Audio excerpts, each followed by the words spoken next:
Quelque chose d'étrange a commencé à se produire.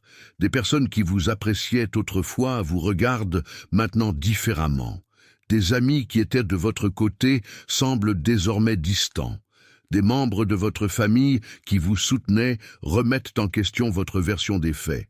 Et le narcissique au centre de tout semble être le seul rationnel, le seul tranquille, le seul qui a raison. Vous n'êtes pas en train de devenir fou. Carl Jung, le grand psychanalyste, a étudié cette tactique précisément et a documenté comment elle fonctionne. Ce que vous vivez a un nom. Et aujourd'hui, vous allez comprendre pourquoi, soudain, il semble que le monde entier se retourne contre vous. Jung appelait ce phénomène la manipulation du réseau social. C'est une stratégie délibérée où le narcissique utilise d'autres personnes comme extension de son contrôle sur vous. Il ne lui suffit pas de vous manipuler directement. Il a besoin que le monde autour de vous renforce sa version de la réalité. Il a besoin que d'autres vous questionnent, vous doutent, vous mettent la pression. Il a besoin de transformer votre système de soutien en un système de surveillance et de contrôle. Il y a un terme qui est utilisé pour les personnes que le narcissique recrute pour cette tâche. On les appelle des singes volants, en référence aux serviteurs de la méchante sorcière dans Le Magicien d'Oz. Ce sont des personnes qui font le sale boulot du narcissique. Fréquemment sans savoir qu'elles le font. Elles croient qu'elles aident, elles croient qu'elles sont justes, elles croient qu'elles sont du bon côté. Mais en réalité, ce sont des outils dans un jeu qu'elles ne comprennent pas. Des pions. Jung a documenté plusieurs tactiques spécifiques que le narcissique utilise pour monter les autres contre vous. La première tactique est la narration anticipée. Avant même que le conflit ne soit visible, avant même que vous ayez parlé à qui que ce soit, le narcissique est déjà en train de planter des graines. Il raconte des histoires subtiles sur vous. Il exprime une fausse inquiétude. Il dit des choses comme « Je suis inquiet pour Sophie. Elle est très instable ces derniers temps. » ou « Je ne sais pas ce qui lui arrive. Elle se comporte de manière très étrange. » Ces graines sont plantées dans l'esprit des personnes proches de vous deux. Et quand le conflit éclate finalement au grand jour, ces personnes ont déjà une prédisposition à douter de vous. La deuxième tactique est la victimisation stratégique. Le narcissique se présente comme la victime de votre supposée folie, de votre cruauté ou de votre irrationalité. Il raconte des histoires où c'est lui qui souffre et vous êtes l'agresseur. Il peut montrer des messages hors contexte. Il peut décrire des incidents de manière distorsionnée. Il peut inventer des choses qui ne se sont jamais passées. Et il le fait avec tellement de conviction, avec tellement d'apparente sincérité, que les gens le croient. La troisième tactique est l'information sélective. Le narcissique ne raconte jamais toute l'histoire. Il raconte seulement les parties qui le favorisent. Si vous avez mal réagi à quelque chose, il raconte votre réaction, mais ne raconte pas ce qu'il a fait pour la provoquer. Si vous avez eu un moment de faiblesse, il l'amplifie et le présente comme votre état normal. Si vous avez commis une erreur humaine, il la convertit en preuve de votre caractère défectueux. Les personnes qui écoutent ces versions partielles n'ont aucun moyen de savoir ce qui manque. La quatrième tactique est le recrutement d'alliés naturels. Le narcissique identifie qui est le plus susceptible de se ranger de son côté et concentre ses efforts là. Des personnes qui avaient déjà une certaine tension avec vous, des personnes qui rivalisent pour son attention, des personnes qui ont tendance à croire ce qu'on leur dit sans remettre en question, des personnes qui ont quelque chose à gagner en s'alignant sur lui. Ces alliés naturels sont les premiers à être convertis, et ensuite, ils aident à convertir d'autres personnes. La cinquième tactique est l'isolement progressif. Le narcissique ne vous isole pas d'un coup. Il le fait petit à petit. D'abord, il vous éloigne d'une personne. Ensuite, d'une autre, il crée de petits conflits qui vous séparent progressivement de votre réseau de soutien. Et avant que vous ne vous en rendiez compte, vous êtes seul face à lui et à son armée d'alliés. Cet isolement progressif est particulièrement efficace parce que chaque perte individuelle semble petite, mais l'effet cumulé et dévastateur. La sixième tactique est la triangulation active. Le narcissique utilise des tierces personnes pour vous communiquer des messages, pour vous surveiller, pour vous mettre la pression. Au lieu de vous dire directement de changer quelque chose, il fait en sorte qu'un ami commun vous le dise. Au lieu de vous confronter lui-même, il fait en sorte que votre famille vous questionne. Cette triangulation lui permet de garder les mains propres pendant que d'autres font le travail de vous contrôler. Maintenant, je veux que vous compreniez pourquoi cette tactique fonctionne si bien. Jung a identifié plusieurs facteurs.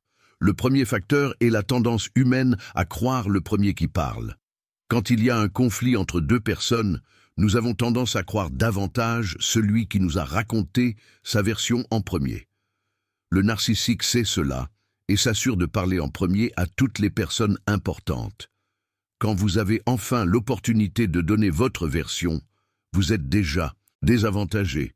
Vous êtes déjà celui qui se défend contre des accusations que d'autres ont déjà acceptées comme vérité. Le deuxième facteur est le masque social du narcissique. Jung a étudié en profondeur ce qu'il appelait la persona, le masque que nous présentons au monde. Le narcissique a une persona particulièrement élaborée. En public, il est charmant, raisonnable, calme.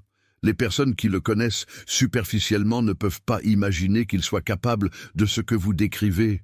Quand vous racontez ce qu'il vous fait en privé, cela ne correspond tout simplement pas à l'image publique qu'il a construite soigneusement. Le troisième facteur est l'inconfort face au conflit. La plupart des gens ne veulent pas s'impliquer dans des conflits qui ne les concernent pas. Il est plus facile de croire qu'il y a deux côtés à l'histoire et de rester neutre. Il est plus facile de supposer que les deux ont probablement une part de responsabilité. Cette supposée neutralité favorise en réalité le narcissique parce qu'elle lui permet de continuer à opérer sans conséquence pendant que vous perdez du soutien.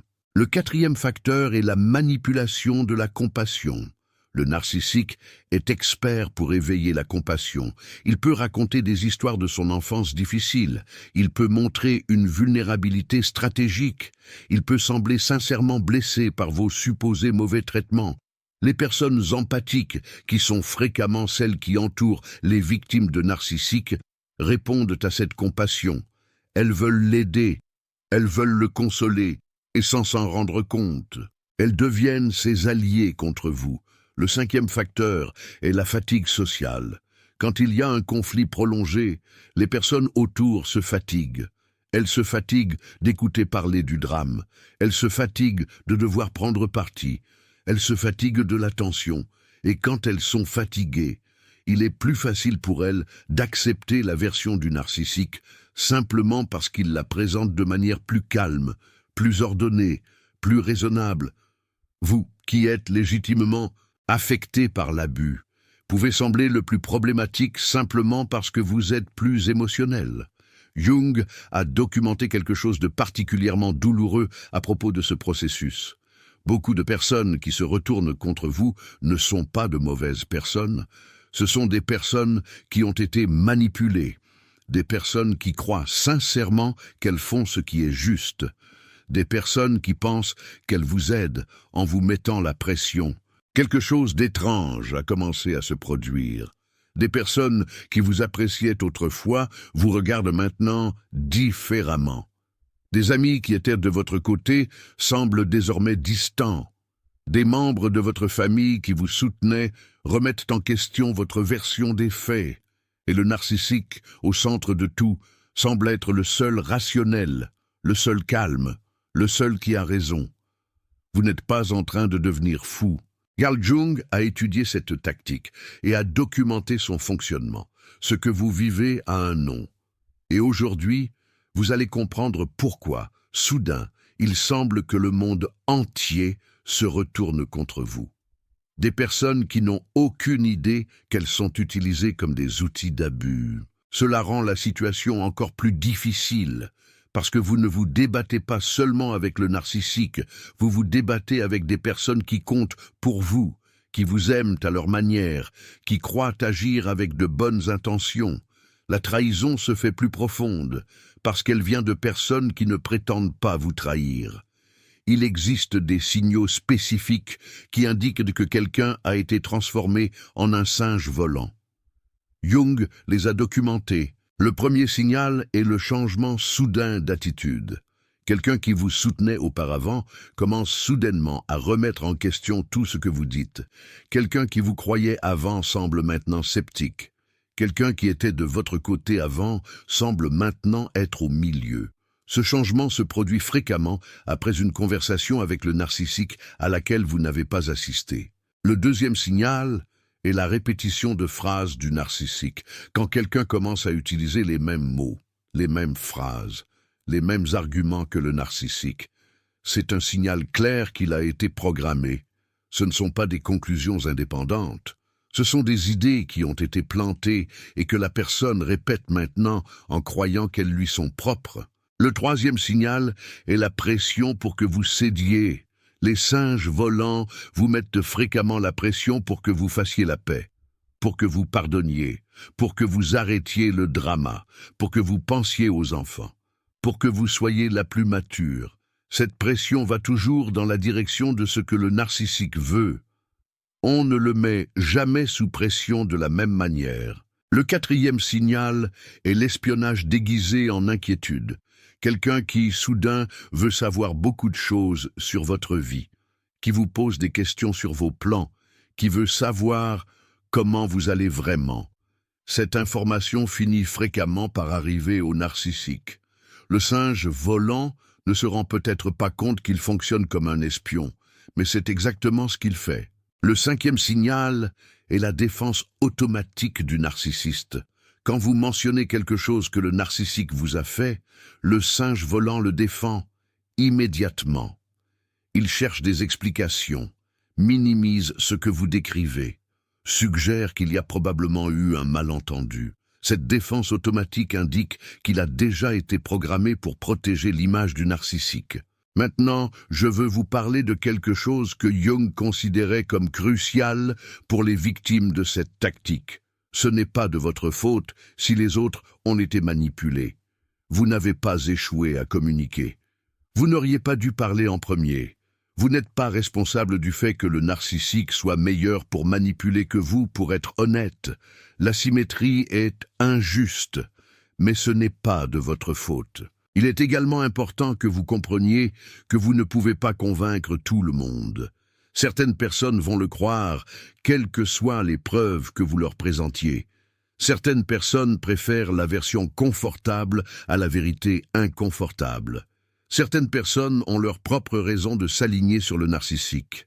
Dépenser votre énergie à essayer de convaincre ces personnes, c'est dépenser l'énergie dont vous avez besoin pour votre propre guérison.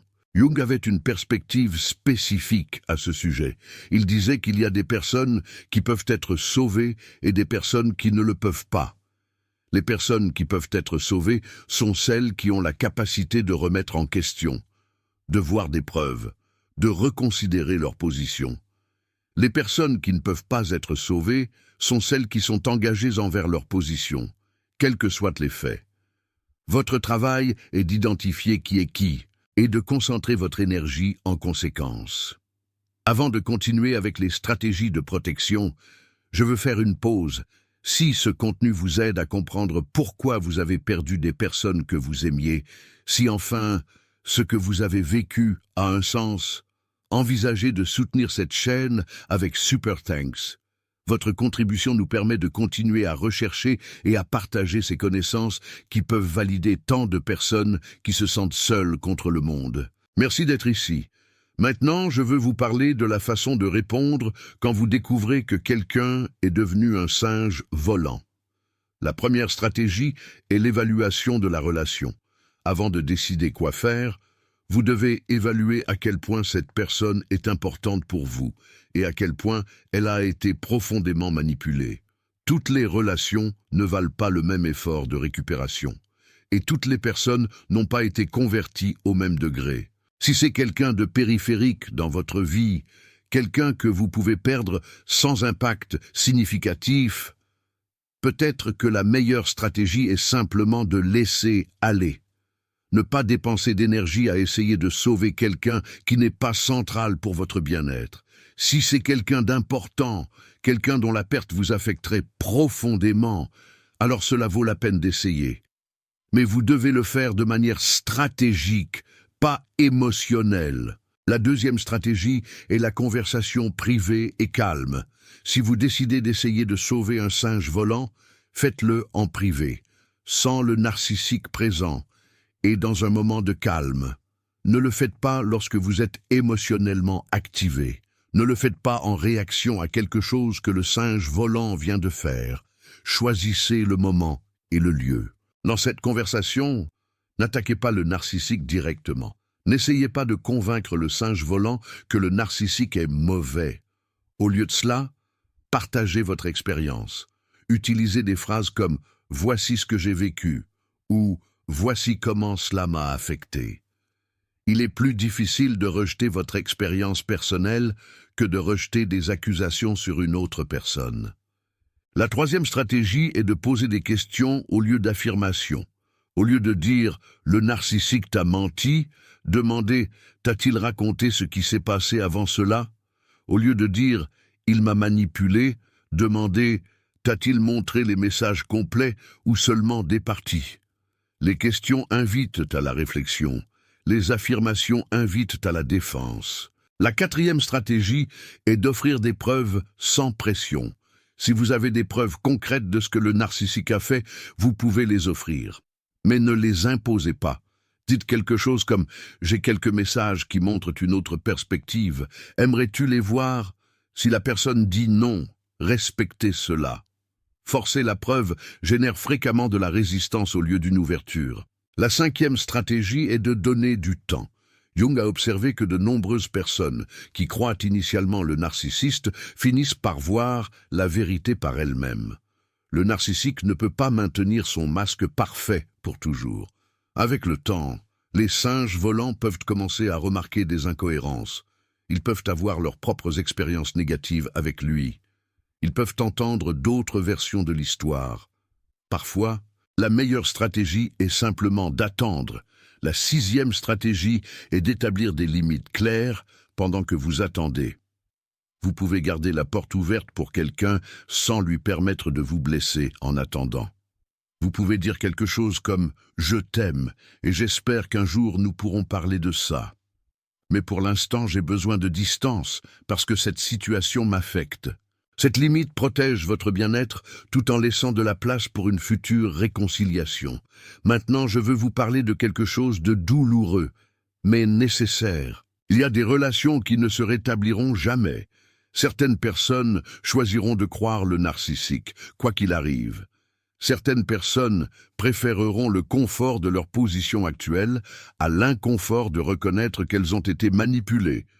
Et quand cela se produit, il faut accepter la perte. Carl Jung avait une perspective sur le deuil des relations que je trouve profonde.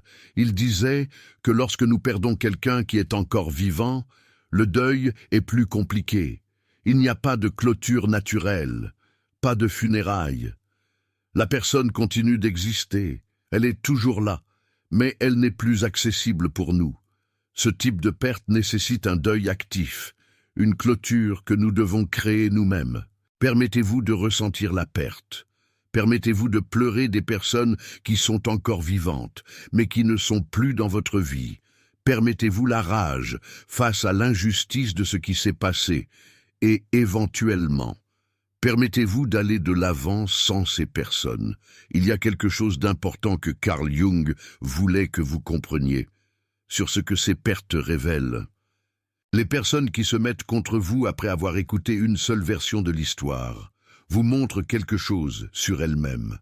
Elles vous montrent qu'elles ne questionnent pas, qu'elles ne vérifient pas, qu'elles prennent parti, sans avoir toutes les informations. Ce ne sont pas nécessairement de mauvaises personnes, mais ce sont des personnes qui n'étaient peut-être pas aussi solides que vous le pensiez. Carl Jung observait que beaucoup de victimes de narcissiques, après avoir perdu leur singe volant, finissent par reconnaître que certaines de ces relations n'étaient pas aussi profondes qu'elles le pensaient, que certaines de ces personnes étaient dans leur vie par commodité, par habitude, par circonstance, mais pas par une connexion véritable. La crise révèle la vérité des relations. Cela ne rend pas la perte moins douloureuse, mais cela peut vous aider à remettre les choses en perspective.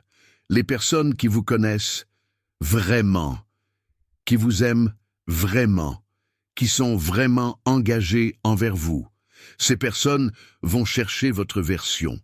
Elles vont vouloir comprendre, elles vont remettre en question avant de condamner.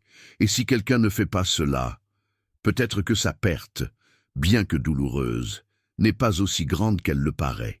Maintenant, je veux vous parler de la façon de reconstruire votre réseau de soutien après avoir été isolé. La première étape est d'identifier qui reste. Après que le narcissique a fait son travail, qui est encore de votre côté?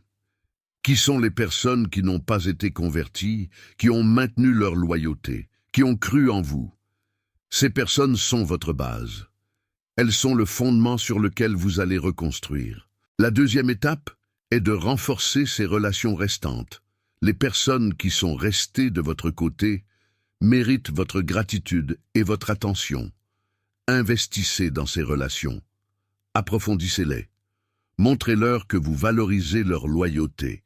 Ces relations, éprouvées par le feu, deviennent fréquemment les plus fortes de votre vie. La troisième étape est de construire de nouvelles connexions.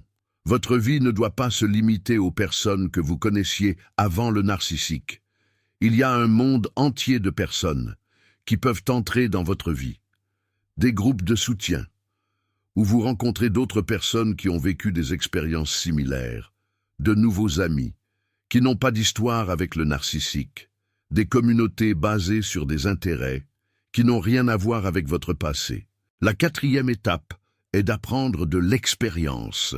Ce que vous avez vécu vous a enseigné quelque chose sur la façon dont fonctionnent les relations, sur qui est digne de confiance, sur la façon dont opère la manipulation. Cette connaissance, bien qu'elle ait été acquise douloureusement, vous rend plus sage.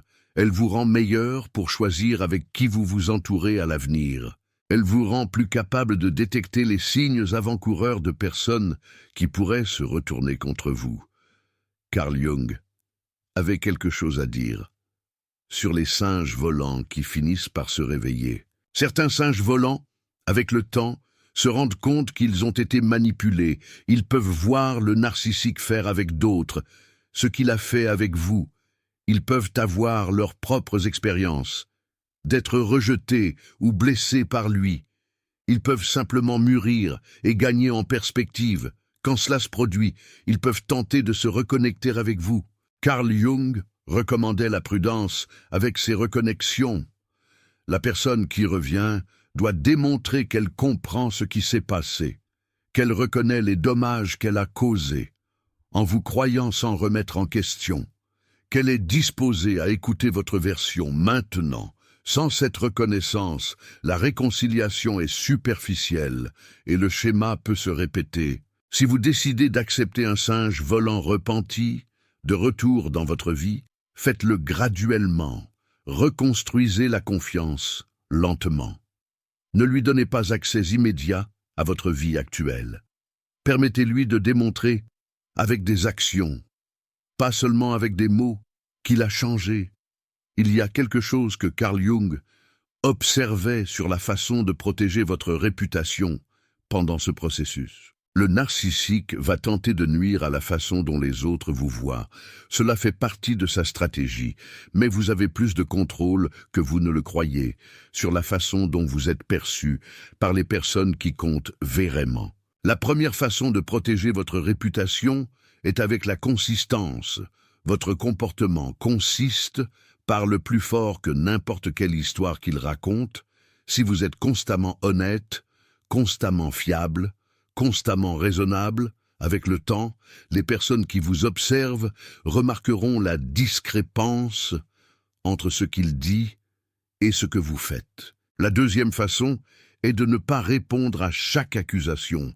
Quand vous essayez de vous défendre contre chaque mensonge, vous paraissez sur la défensive, vous paraissez coupable, vous paraissez la personne problématique qu'il décrit.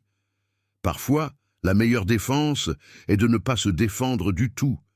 de laisser votre silence parler, de laisser vos actions démontrer qui vous êtes. La troisième façon est de documenter, sans vous obséder, s'il y a des accusations fausses qui pourraient avoir des conséquences légales ou professionnelles. Documentez, gardez les messages, conservez les registres. Mais ne transformez pas votre vie en une opération de défense constante. Documentez le nécessaire et continuez à vivre. La quatrième façon est de choisir vos batailles. Toutes les personnes ne valent pas l'effort de convaincre. Toutes les accusations ne valent pas la peine d'être réfutées. Certaines batailles ne méritent simplement pas votre énergie. Concentrez-vous sur les personnes et les situations qui comptent vraiment pour votre vie. Il y a quelque chose de final que Carl Jung voulait que vous compreniez sur cette expérience. Être isolé par un narcissique et ses singes volants ne dit rien de mauvais sur vous. Cela ne signifie pas que vous êtes difficile à aimer. Cela ne signifie pas qu'il y a quelque chose de défectueux en vous. Cela signifie que vous avez été victime d'une stratégie délibérée, conçue pour détruire exactement le type de personne que vous êtes, une personne avec la capacité de voir la vérité et éventuellement de s'échapper. Le narcissique n'isole pas les personnes insignifiantes. Il isole les personnes qui représentent une menace pour son contrôle, les personnes qui pourraient exposer ce qu'il est réellement, les personnes qui ont la force de partir. Votre isolement est la preuve de votre dangerosité pour lui, pas de votre déficience. Carl Jung observait que beaucoup de victimes d'isolement narcissique finissent par construire des réseaux de soutien plus forts et plus authentiques que ceux qu'elles avaient auparavant, parce que maintenant, elles savent quoi chercher. Maintenant, ils reconnaissent la valeur des personnes qui questionnent, qui vérifient, qui ne prennent pas parti sans information complète. La reconstruction après l'isolement résulte fréquemment en des relations de meilleure qualité, bien que peut-être en moindre quantité. Vous n'avez pas besoin d'une armée d'amis. Vous avez besoin de quelques personnes authentiques qui vous connaissent réellement, qui vous soutiennent réellement, qui soient vraiment de votre côté sans condition. La qualité plutôt que la quantité. La profondeur plutôt que l'étendue. C'est cela qui compte, vraiment. Carl Jung a aussi observé quelque chose au sujet du temps et de la vérité. Les mensonges du narcissique ont une date d'expiration. Avec le temps, son masque social se fissure. Avec le temps, il fait aux autres ce qu'il vous a fait. Avec le temps, les incohérences s'accumulent. Et quand cela arrive, certaines des personnes qui étaient contre vous commencent à voir la réalité. Il se peut qu'elles ne vous présentent jamais d'excuses. Il se peut qu'elles ne reconnaissent jamais publiquement qu'elles avaient tort. Mais intérieurement, beaucoup d'entre elles finissent par comprendre.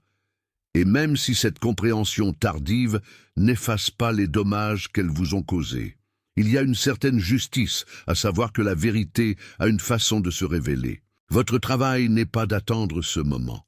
Votre travail est de construire votre vie, indépendamment du fait qu'il arrive un jour ou non. Mais cela peut vous apporter une certaine paix de savoir que les manipulations ne durent pas éternellement, que la réalité finit par s'imposer, que même si maintenant il semble qu'il est gagné, le temps raconte fréquemment une histoire différente. Il y a une dernière réflexion que je veux partager avec vous. La douleur de perdre des personnes à cause des mensonges d'un narcissique est réelle et profonde. Ne la minimisez pas. Ne faites pas comme si elle ne faisait pas mal. Permettez-vous de ressentir cette douleur. Mais rappelez-vous aussi que les personnes qui vous connaissent vraiment, qui vous aiment vraiment, qui sont vraiment engagées envers vous, ces personnes ne partiront pas à cause des histoires de quelqu'un d'autre. Elles vont chercher la vérité. Elles vont écouter votre version. Elles seront là. Et si quelqu'un est parti sans faire cela, peut-être vous a-t-il rendu service en vous montrant qui il était réellement, avant que vous n'ayez besoin de lui pour quelque chose de plus important. Si le narcissique a monté d'autres personnes contre vous, dites-le moi dans les commentaires. Combien de personnes avez-vous perdu? Combien sont revenus après avoir réalisé la vérité? Ou combien continuent de le croire? Votre histoire peut valider d'autres personnes qui se sentent complètement seules contre le monde. Et rappelez-vous, le fait que d'autres aient été manipulés pour le croire ne change pas la vérité de ce que vous avez vécu. Vous savez ce qui s'est passé, et c'est ce qui compte.